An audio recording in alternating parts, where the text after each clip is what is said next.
Hello. I just want to say, legit, thank you for coming out to my rambling talk.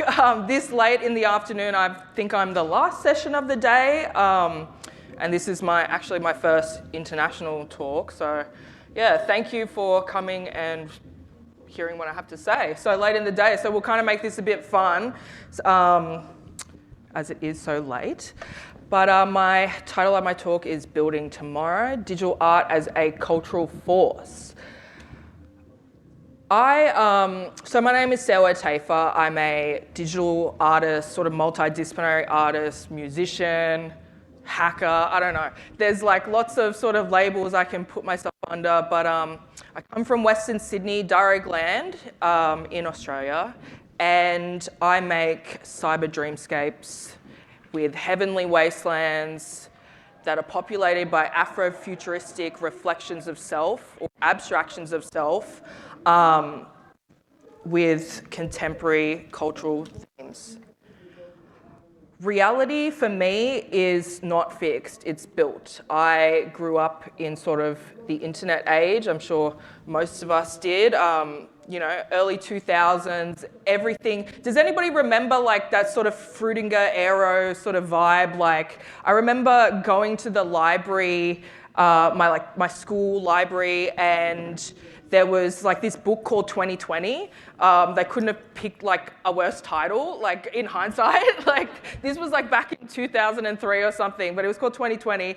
And I remember it was like, they were talking about how we're gonna have flying cars and like solar roads and solar windows so we don't have to have like any electricity and everybody's not gonna work. We're just gonna have fun all day and like make art and, you know what I mean? Like we're gonna have robots that are gonna clean everything and, you know, do the farming and stuff. And none of that kind of happened. We kind of just got a really horrible couple of years from 2020. I can't get over the irony of that book. But, you know, we don't have flying cars and we don't have like all these, you know, interesting sci-fi futures that we were promised, or you know, what I feel like I was promised as a kid. So I kind of build that in my digital worlds or my, you know, semi-physical digital worlds here.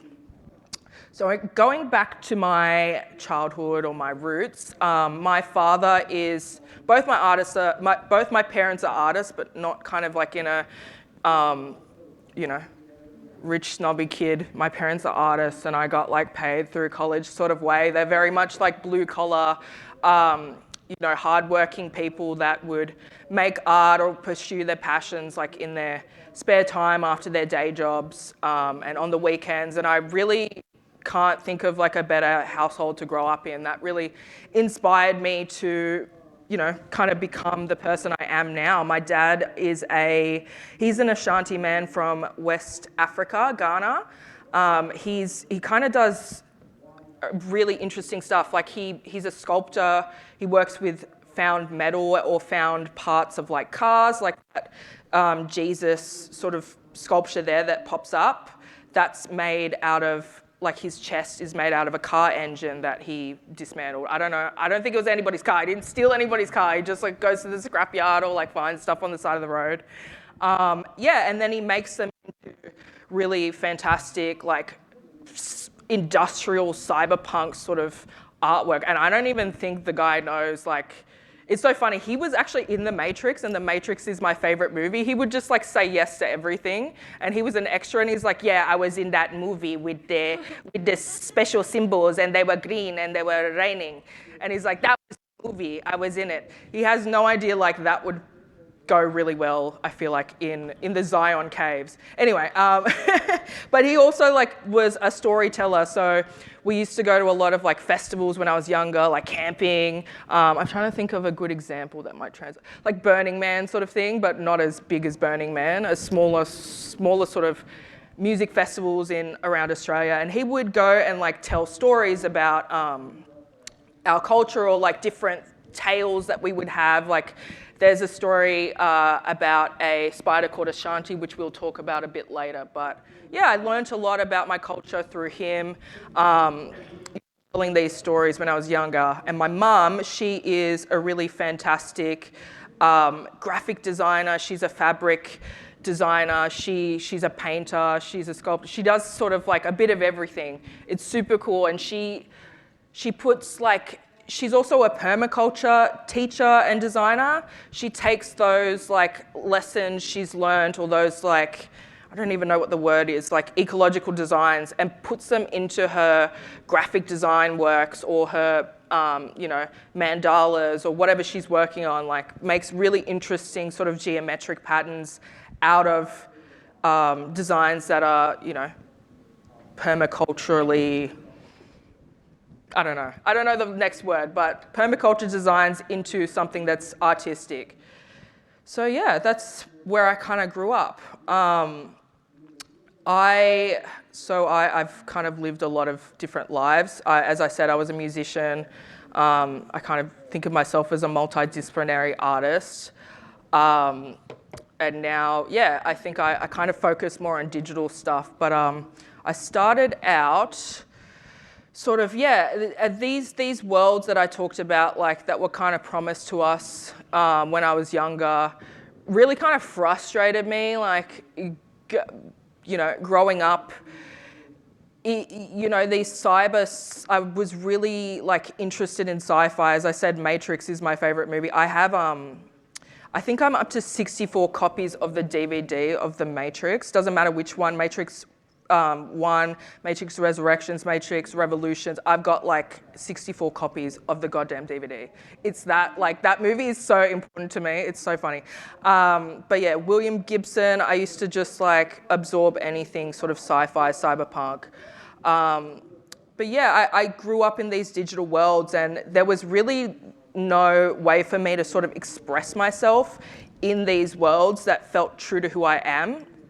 I'm sure, like, looking through this audience, I don't know, like, did anybody ever use like, I'm trying to think of like a world building sort of game, like Habbo Hotel or something, or like anything where you've had to make like a character, like Sims even, anything like that. Like, I'm seeing a lot of like nodding heads. Like, there was definitely a time, and still is, for some of these platforms, like online platforms, where you can only be a white woman or a white man, and that's it. Like, you had to either pay to like upgrade to like have any other skin color, which is super sad, or you had to like basically hack the program or the game in order to accurately represent yourself if you weren't, a white man or a white woman.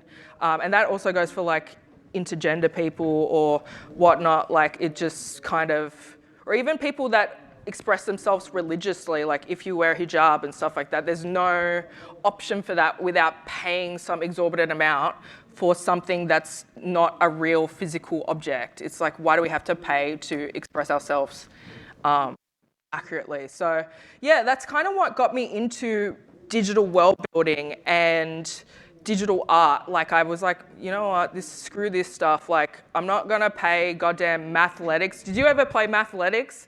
Do you have that here?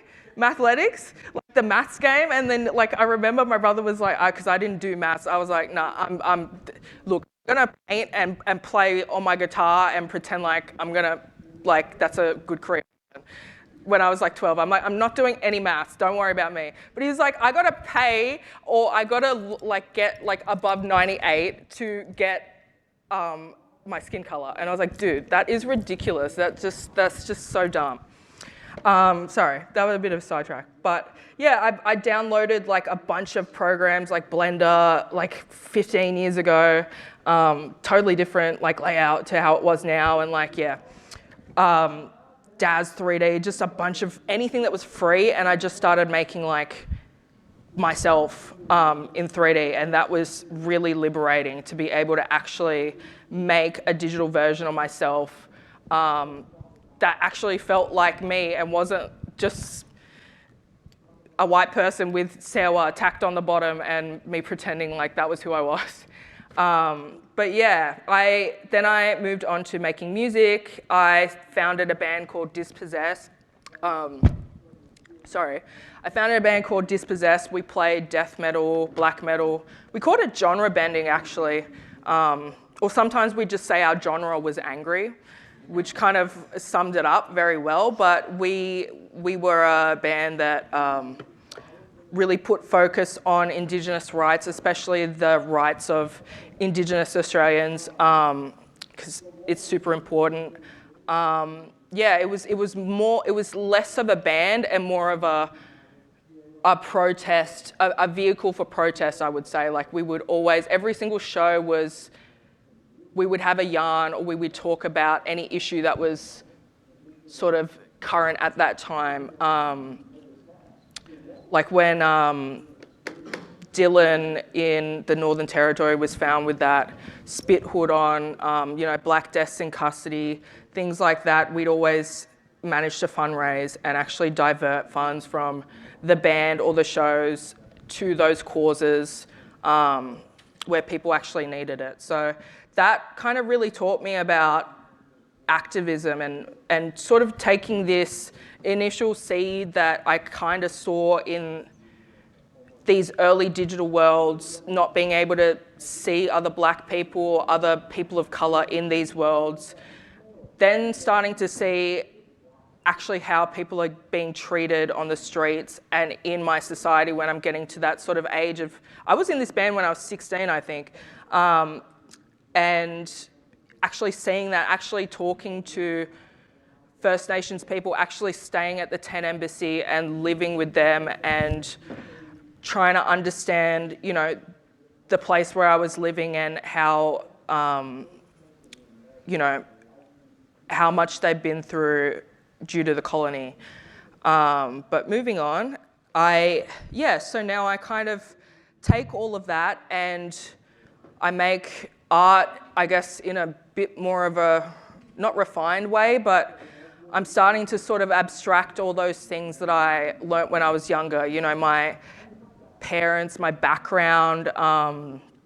So my mum's Italian and Dutch, so really taking some of that golden age, like Calvinistic sort of memento mori sort of view of the world from the Dutch side. And I really love Rococo and sort of Renaissance art. And I remember going to the Vatican City when I was like 10 years old and just thinking, dude, this is the most death metal place I've ever goddamn been. There's a Pope and he's like, he looks like he's alive. Why? He looks like he's sleeping. He's in a glass coffin. That is so death metal. What do you mean? And I always laugh. I'm like, to my mum, she hates it when I wear like a Cannibal Corpse t-shirt and there's like a zombie with his like mouthful of blood and stuff. I'm like, dude, you brought us to the Vatican City to go and see like a dead guy. Like that was like way more death metal than anything I'm wearing. So just chill out. I'm gonna wear it. So yeah, I kind of have gone from that escapism to sort of activism, I would say, growing up. What have we got here? So the Afrofuturist lens. I definitely would categorize my artwork as Afrofuturism. That's probably the most important word to me in any language of dictionary. For me, Afrofuturism is taking Afro-Caribbean Black cultures, traditions, tales, music, art, designs, fabric, whatever, fashion, dance, anything like that, and giving it a positive future-focused light. So it's not about putting a different spin on things sometimes, it's just about giving us something to look forward to. I think futurism can definitely get a bad rap. I kind of was confronted with sorry, it was just not working. I was confronted with a question on a project a few years ago that I felt like was really pivotal to my work and, creating more important, I guess, forms of world building. They said, would you actually want to live in the worlds that you're creating in your art? And I thought, no, actually, some of these I wouldn't want to live in at all. Like, I'm just showing,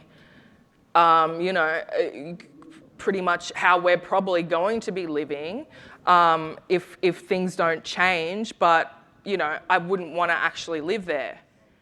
And that kind of gave me a sort of, what's the word? Like it gave me a sort of kick up the butt to sort of put out something that's a bit more positive, or something that, I would want my kids to live in. I kind of try and create like the history of tomorrow, I would say. Like for example, this picture here, actually no, we'll go through that a bit later. I think we got a bit more of that later.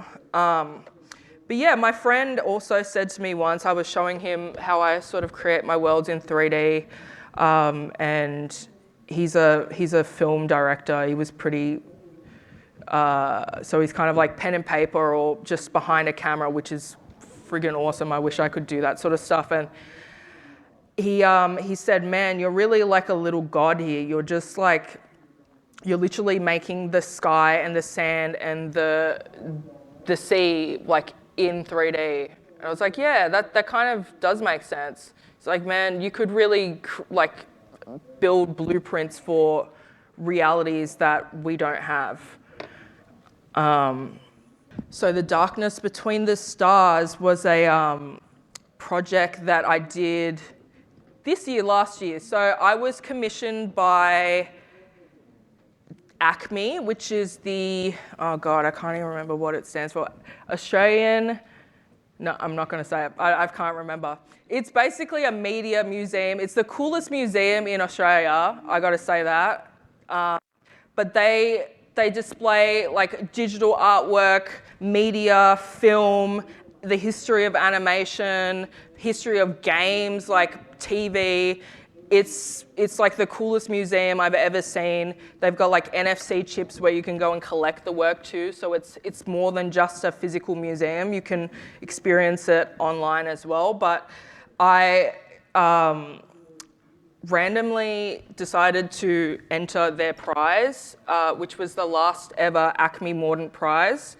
And I don't know how I won, because I swear I messed up the meeting so badly. I was like, I blew it.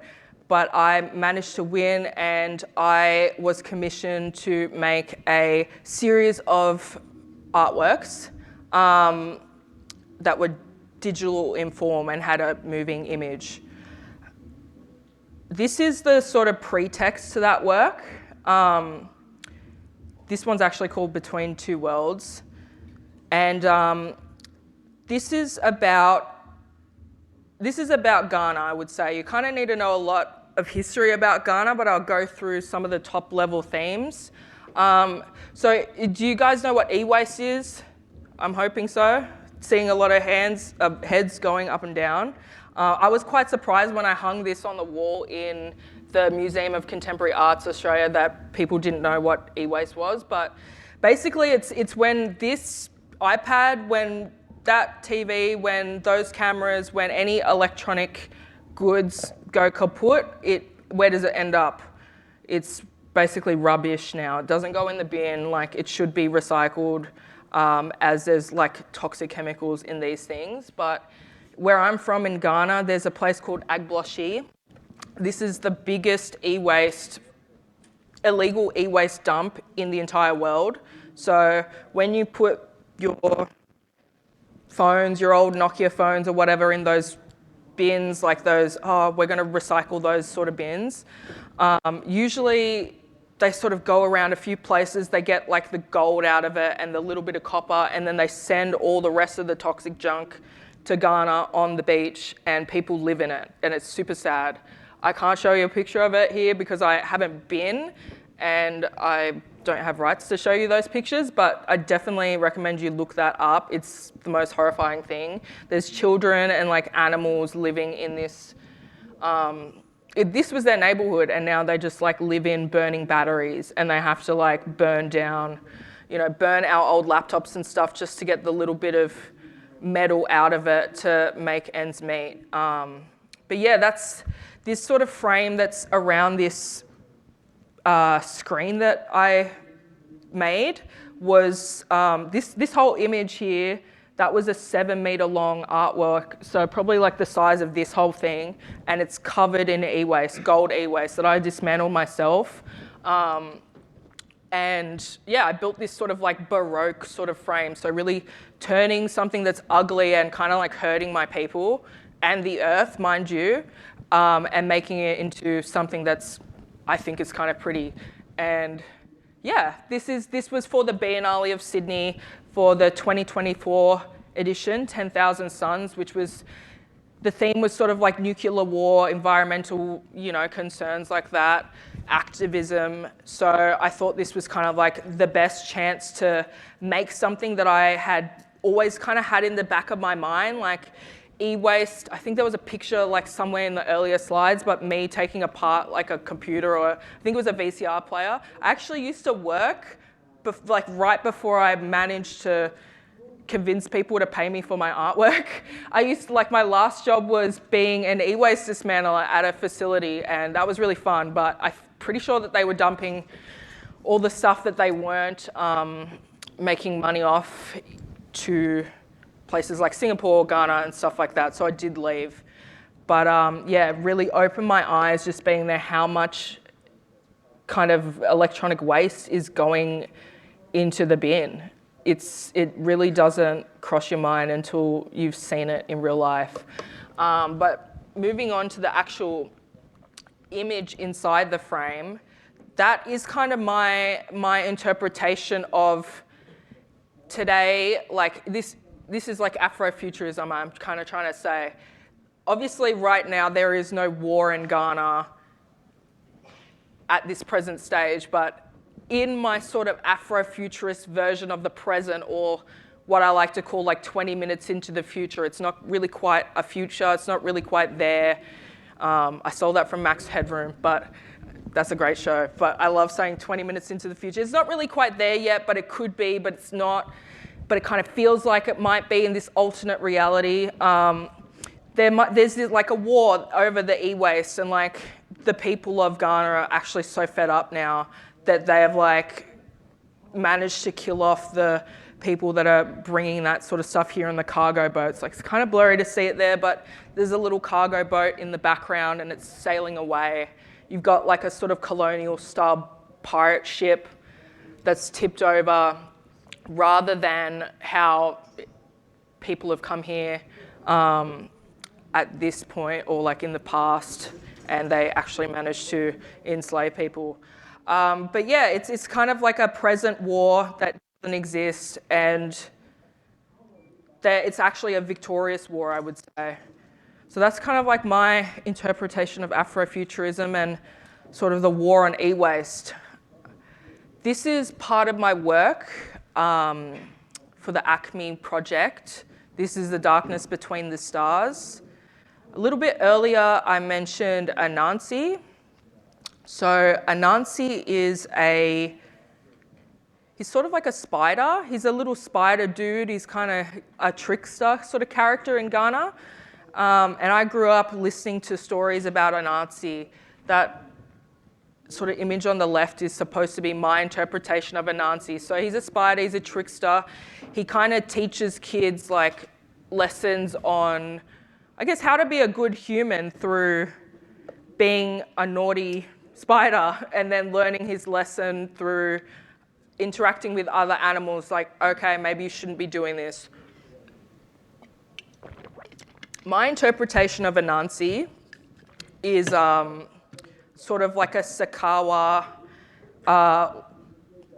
scammer, sort of trickster. So Sakawa is a thing in Ghana that they call internet magic. Like, that's what it literally translates to, is internet magic. So have you ever gotten like an email like in your inbox that's like, please, my name is Chief Jeremy Bear from the US military, and I'm here to bring you $5 million if you send me $2 over Bitcoin, like something like that. You know, when you go into your spam message, do you ever read them and just like laugh? Like, who's believing this shit?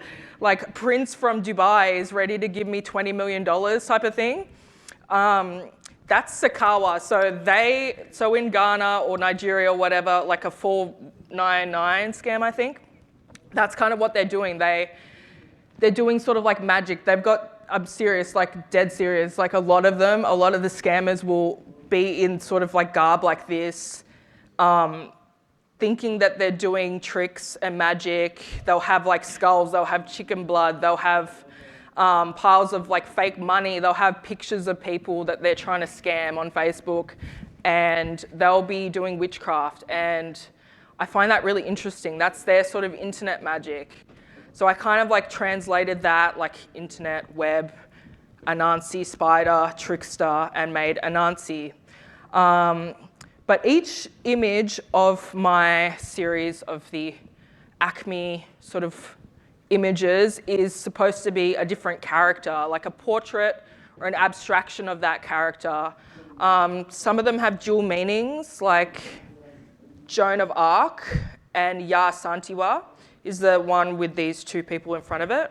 Serwah Attafuah was a really kick-ass warrior in Ghana. I believe she passed away just under 200 years ago or 100 years ago, so quite recently. She led the battle for the Golden Stool. The Golden Stool was basically it's like this really interesting, it's not really a stool per se, but it's like a decorative object made of gold, obviously, that we believe captured the souls of all our ancestors. So gold to us is not just a, high value mineral or metal. It actually means something spiritually. That's why I painted that e-waste gold and used a lot of gold tones in the piece. So yeah, she led that war against the British, which was friggin' sick. Like Ghana's a matrilineal society, so women are actually like chiefs, like warriors, queens, which is goddamn right. Hey. And I sort of contrasted that with the Joan of Arc. So quite popular story, young girl who had to, unfortunately, I don't know how to even look at it. She had to sort of alter her appearance in order to fight in the war, which I guess kind of shows like a difference in cultures. I don't know. I found like quite a lot of similarities between all the sort of characters that I was working with inside this piece. Is kind of like me playing around on After Effects. I did a lot of like glitching sort of effects. Ghanaian fabric, or sort of like the attire that we wear, is very much like, it really does look like a glitch. It's like the OG glitch. It's so sick. This is all the artworks from Acme, from The Darkness Between the Stars Together. It's kind of like low res, but you can check that out later if you do feel like it. So we do have Anansi, as I said, Joan of Arc, Serwah Attafuah. We have King, which was, I can never say his name, so I'm not even going to say it.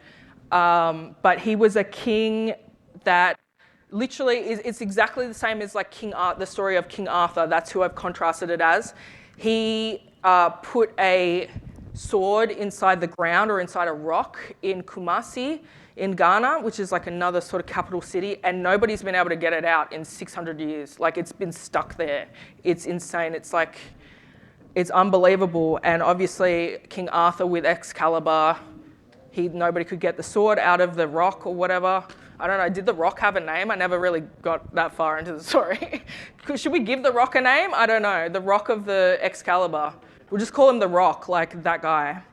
And then we have Ophelia, so the classic story, dead in the water, and it's not really necessarily a person per se, or like a key figure, but I tried to make it the water in my image similar to like the petrol or gas, to do with the oil leaks that are really prevalent in West Africa. And then we have the last one on the left, right? Your left, my right, I don't know, is Venus. So Mummy Water, that's a popular sort of figure all around the world. Classic Venus, like the birth of Venus, sort of the birth of the world, or like the feminine with a water type of energy, and Mummy Water is pretty much the same in Ghana. You know, she's like a water figure. She sort of helped make the world, or like the land, in synergy with other gods. And she's right there in front of a stack of TVs and like keyboards and stuff like that. Commercial meets cultural. So I do a lot of commercial work. I don't know. I wouldn't really, I don't know why I get this question a lot, but some people find it strange that I can move through art worlds and commercial worlds, which I'm not sure why. I love doing commercial work. It's some of the funnest stuff ever, and it can also be like some of the most draining stuff ever. I mean, revision number 12 at like 1 a.m. is sometimes not what you want. But yeah, I've worked with like Nike, the Sydney Opera House I did a really fun job for.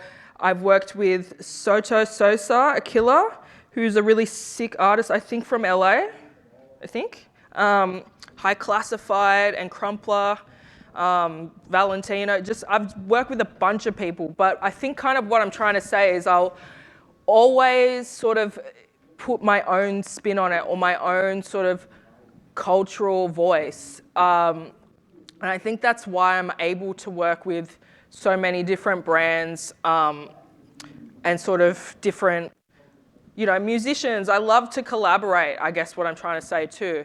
I don't just want to make work for myself. I want to, you know, work with other people to sort of express our cultures in a similar way, or, you know what I mean, express a certain idea or whatnot. Like, you can't sort of always make art by yourself, especially coming from a culture like mine. Like, it's very communal, you know what I mean? Like, I remember seeing about 5 different men working on the same wooden sculpture when I was in Ghana. It was pretty incredible.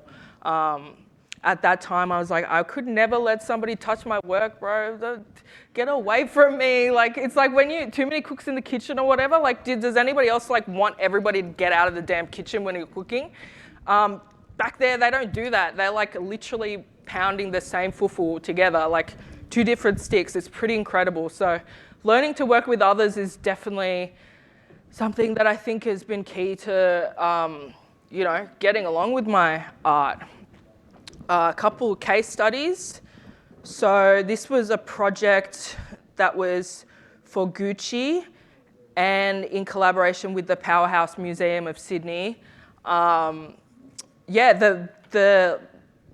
brief was quite broad, which I love. I love a broad brief, like just don't give me any guardrails.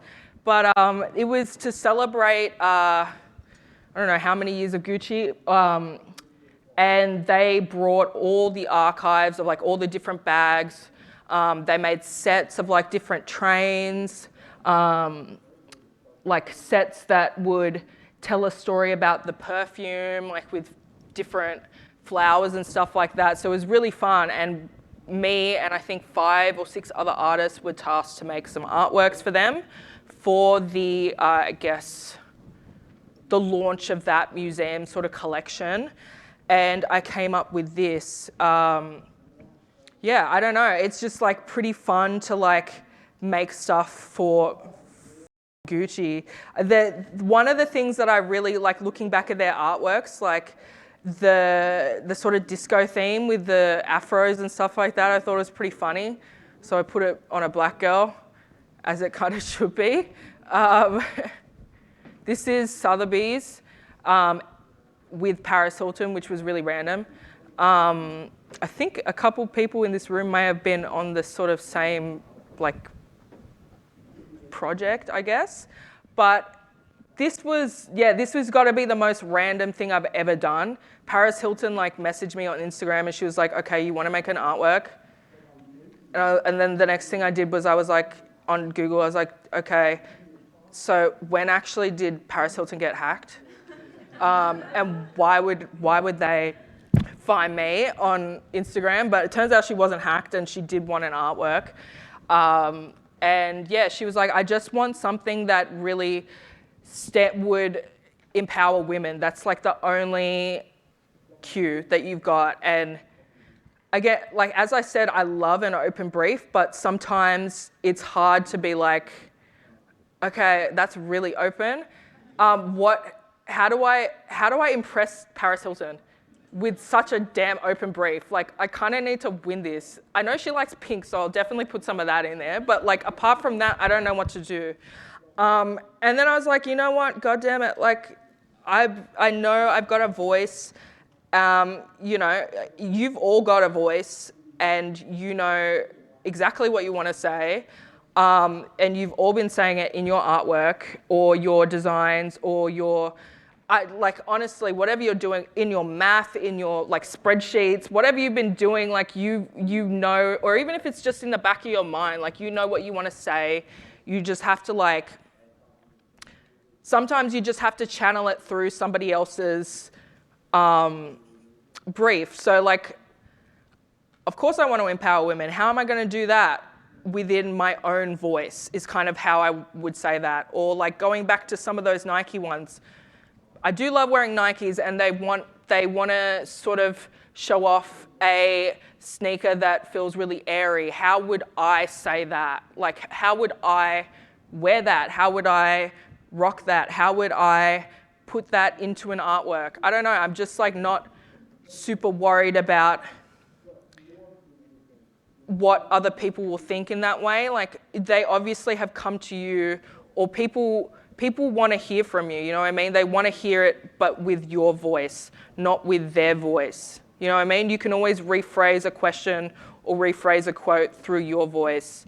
And we all want to hear from you. And yeah, that's why people come to me, and that's why people come to you. But yeah, Paris Hilton, so strange, so fun. That was a really fun project. I really liked that. That one was called Aether, Galaxy Goddess, which was sort of about a Roman goddess of the same name. Yeah, so closing out, I guess, yeah, your role in building tomorrow. What do you want to build? Like, what are you trying to say? Like, where do you come from? I think it's kind of sometimes a good thing to think about your life in like 3 stages so far. So for me, it was like escapism, activism, and then like world building. That's kind of like my 3 things. What is that for you? What does that look like? What are those words? Is it more words? Is it like a bunch of jumbled pieces of paper, like how I've done in my many books? What does that look like? I really want everybody to sort of think about that and take that away.